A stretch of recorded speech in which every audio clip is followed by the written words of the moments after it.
Il a quitté le monde du travail.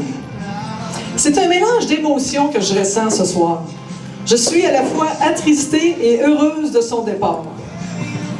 Non, mais attention, là. Heureuse de constater que plusieurs ont bien voulu se déplacer pour rendre un dernier hommage à notre ami et collègue Bernard.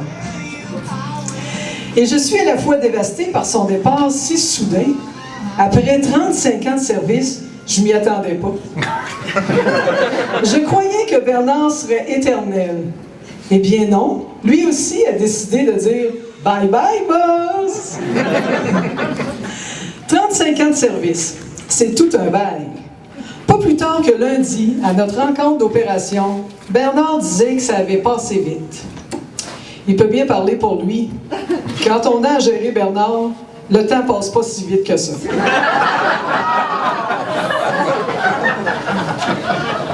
Wow, ça en rire. J'ai tenté de dresser son parcours depuis son arrivée à Québec Téléphone, Québectel et TELUS. Ce ne fut pas une mince tâche, car retourner 35 ans en arrière, ce n'est pas évident. En plus, j'ai comme eu l'impression d'un blackout pour les 20 premières années de sa carrière. Il m'a été impossible de parler à qui que ce soit pour tracer le bilan de ces années de 1976 jusqu'à 1996. On est parti. Il n'y avait plus un chat dans l'entreprise. Ils ont tous quitté. Soit ils ont perdu la mémoire ou ils sont disparus. J'ai donc eu recours au service des archives pour tracer le bilan de ses premiers 20 ans de travail à Québec Téléphone.